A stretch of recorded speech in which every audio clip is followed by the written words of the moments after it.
I thought I had a trading plan. I knew what a fair value gap is. I knew what an order block is.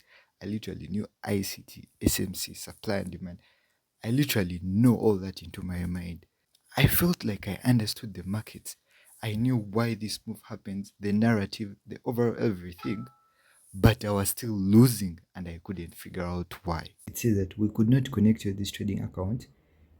Please enter the current investor or master password to restore a connection. And if I do say cancel right here, you can see that literally I breached this account. I wasn't supposed to lose more than $500 on this account. Check this win rate. Like this account, it's gone, and I'm only left with other two accounts. That is all. Other two, you can see 9 days ago, ever since I was logged out. So, yeah. And I sat down there and I realized, asking myself the question that why and how did I end up breaching this account? I literally didn't know what I was doing. And if I tell you, the answer was very uncomfortable. The real truth and the hard truth was that I didn't have a system, I didn't have a plan. I had concepts, I had ideas, but when I literally sat down to trade, I didn't have a manual checklist or a manual system that I could follow because my trades could end up like, hey, this is a fair value gap, there's a swing high, there's a swing low. Maybe let me just place this trade. You understand? There's nothing I was literally basing on to take my trades. I was relying on my mind. The same mind that enabled me to breach other accounts before this one I had just breached. So this video is about what I had built after I got that loss. And it was a checklist, a 7-step checklist that I manually ran and actually pinned down onto my charts to execute or follow each and every day, each and every session. Because without that, there's no way I could base my terms of knowledge and actually generate data to back up my entry, my execution on the everyday chart. So if you're new around here, my name is Donovan and I've been trading for the past 1 year and around 5 months. And I tell you that I'm not yet into that profitable role, but I do believe with time I'll get there. But before, I want to tell you how trading without clarity actually feels like because there's no way you can go onto having a trading with clarity when you don't know when you have no idea on how trading without clarity looks like. Now, in my perspective, this is how it looks. My plan was like go into the session, market open again, then I'll just mark out the previous daily highs, previous daily low, previous session highs, previous session lows, and I could just enter this bias in the market that once price reaches this level, I'll have to buy. Once price reaches this level, I had to sell. And I wasn't wrong. Literally, I wasn't wrong in what I was doing because some trades could play out, some would become losses, and I'll still journal. I'll still back test that in the form that each and every day I was taking on trades. I could take on a buy trade today, and also at the same time, I could take on a sell trade today, which actually right now does not make any proper sense. But again, at that time, I believe I was learning, and it was needed in that point of view because trust me, once I see price tapping to that fair value gap, and I just say I go down to the 1 minute, I just take on an entry. You understand? And I keep babysitting all those trades. I be there, like looking at them. There's even a time, if I do recall, actually placed 40 different trades in one particular date. Can you even imagine that? In one particular date. So that shows you that I had this vague system or this vague projection of that I was doing this, yet in actual sense, I wasn't literally moving a step. Though I believe the step was needed since it was the only way I could literally learn. And if it wasn't by that, perhaps even this video wouldn't have been made. And here's the dangerous part about having all this vague plan into your mind. It's because you tend or you can convince yourself that I've actually followed the plan. Yet, in actual sense, your plan has no real standard, and that was me. It cost me that 5k eval, which I actually breached, I believe, the other week. And that just that breach showed me that the previous times I've been breaching the same account, it's due to that vague picture in my mind that yes, I've actually followed my plan. Yet I actually took like 5 trades or 10 trades in one particular date. You understand? So that is when I went back to the basics and I actually analyzed and I realized that wait, it's this thing, it's like it's a long term thing. And if you do go back or have a setback and calm down with your thoughts, you realize that the fewer trades you take and the more precise your entries are. Okay, they shouldn't be that precise, but the more flow you do have, it actually makes a difference into your result. So when that account went, I realized now it's not that I don't know the concepts, I don't know the ideas, I don't know how a setup looks like, but there's that tweaking problem into my checklist, into my plan. And again, that same plan was vague and I had no particular like criteria I could follow. And that's when I went back and built a checklist. So now we're in the checklist, the origin. How did this checklist come up in my mind? So now I want to give credit where it's due, because if you guys have been watching Kimmel Trading and you know you love ICT, okay, you don't love, but you do go in line with ICT concepts, SMC concepts, and probably you've come across his channel, you realize that he literally breaks down on what you should look for before a trade and direction, key levels, order blocks, fair value gaps, and all of it is a logical sequence of how you should mentally prepare yourself through forecasting as well before you actually have an entry into a particular trade. I was just watching and I was not implementing. And there was a massive difference, because when someone is just watching, but they actually are not building it into their process, it actually does not generate the results that they are hoping for. And that was me when I lost that funded account.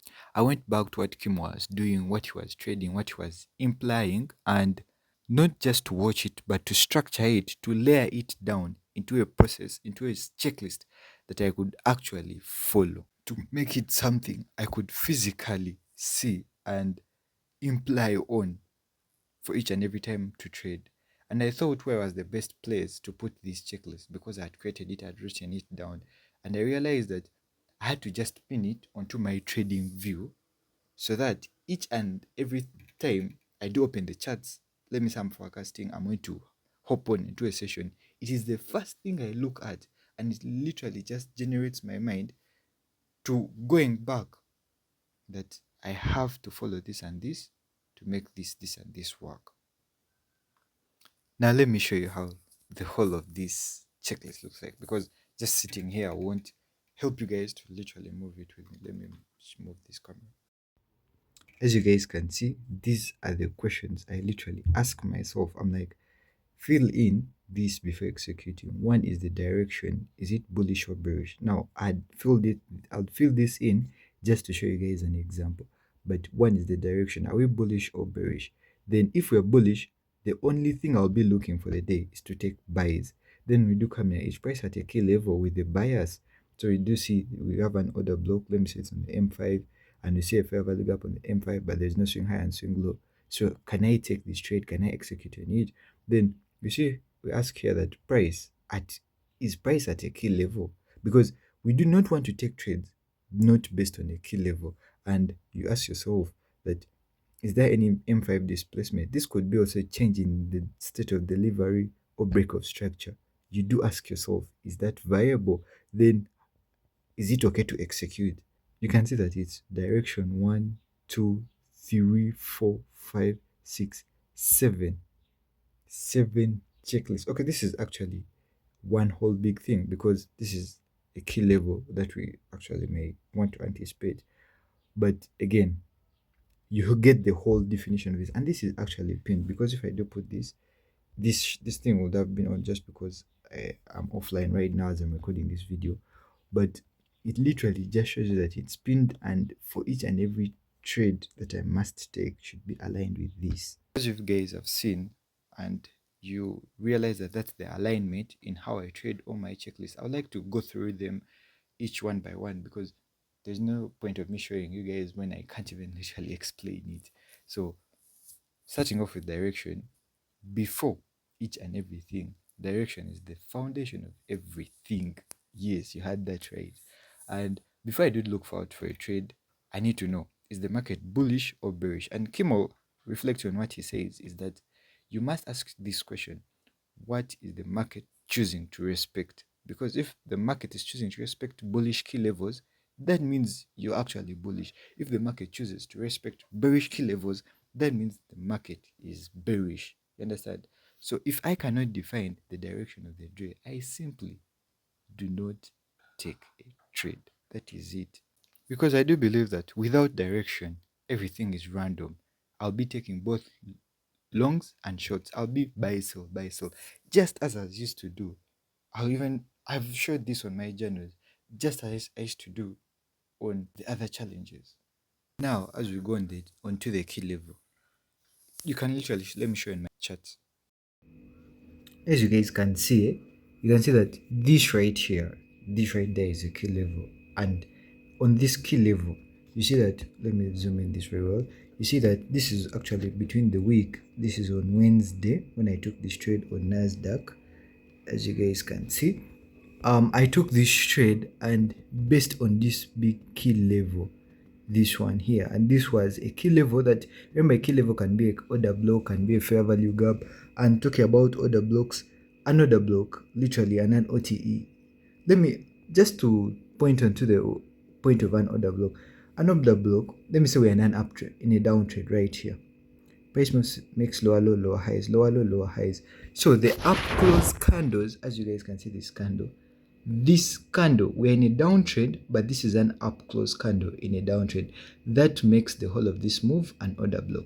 You can see even from here until here, this is also an order block. Why? Because these are up close candles in a downtrend. Then, as for the fair value gap, this is literally known by many. It is literally just the gap between two candles, and that has been left. Let me also show it to you on the 15-minute time frame, and this is still the same entry as I showed you on the 5-minute time frame. And we do see that we do have this gap between price from here until here. So price taps into that gap, then I do look for a move to the downside, which is like a 1 to 2, which actually I closed for on this date. And yeah, as for swing highs and swing lows, this is where liquidity like literally sits. This is based off, since as retail traders, me or even you who is watching this video, we place our stops, which might be taken out or actually not be taken out. So after showing you all those other major key points that I literally look for, you realize that there's also this one other question that if you see in my checklist, and it is waiting for price at my key level. Because we can all say this is right, I can say this is right, but it does not make sense when I can't literally wait for price to reach that order block or that fair value gap and actually execute it off of it. You understand? So that means I have to wait. I don't even have to show you this on the chart. I don't have to show it. But it literally shows you that you wait for price to reach your key level. Then and only then you can act upon it by taking a trade. Because this step kind of forces patience. It forces, because I'm still struggling with it until this date. I don't want to say that I'm perfect, that I'm already there. But it just stops you from jumping in early.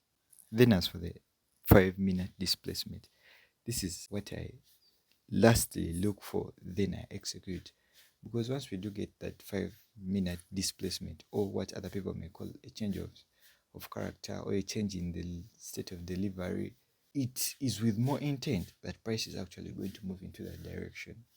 Because even Kimo once says this, that it's a 5-minute engulfing, whereby he has his entries and he puts the stop losses below that engulfing candle. Then, for those who have reached far into this video, I'd like to thank you, and literally, I'd like to appreciate you, because not everyone reaches this part of the video. But again, one more bonus check that I'm going to give you guys, the guys who are watching this, is that there's a news check that I have each and every day, because I literally trade in the evening after school. I have to first check in the news, even in the morning before even I go to school. I have to check that this economic calendar, what news is there? Is it NFP? Is it CPI? And is it FOMC? So I have to look at this because this news is scheduled for each and every particular time of the day. So it gives me that advantage whereby if I know that this move is going to happen, let me say we have PPI, right? I can act basing upon that. Because if I do have my entries put right, plus the news aligning with my entries. So now, as I'm concluding this video, you might trade completely a different system, different ideas, again, different concepts, whatever you do trade. But the one thing I want you to pick out from this video is that is fine to have different concepts, to have different ideas. You shouldn't copy my checklist exactly. And what I think you should build on is structure. If you have that point of structure, because I'm saying this literally after applying this, because before you execute any trade, can you be able to answer these questions? One is the direction. What direction is the higher time frame, or what is the bias of the day? Two is the key level. What key level am I targeting? Does it have a significance on the higher time frame? Three, my confluence. Is it a fair value gap? Is it an order blow? Is it an OTE? You understand? Let there be a reason why I'm interested to have that price, to have price to go into that confluence. Four, where is the liquidity? Where are the stops sitting? Stop losses. There you can place your take profits. Five, is price actually there? Is price at your key level? No, like, is price literally at your key level for you to have an entry? Six, what is my lower time frame confirmation? Me, it's the M5. You, it could be the 1 minute change of character. Like, just do what you have to do because you know it, what you have to do. Then lastly, is just write all these down, then put them onto your chart. Because I may be a beginner, right? And I'm here to document all my journey, like to show you guys the wins and losses. And you may be watching this and be like, that guy is just a beginner. But I'm literally telling you what has worked for me. Perhaps this may not work for you. Perhaps it may not work for the other side. But my realization and my own realization, because I haven't joined any type of mentorship or that sort, is that once I do follow this, for the past times I've been following it, I've gotten this change of shift of mind whereby I've started seeing the part of trading whereby people say it's even boring.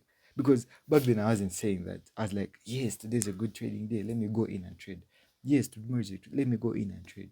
So now even I do go in a trade and I'm like, will I literally see what I'm looking for? Because it's actually pinned on my charts. Now, as for me, this checklist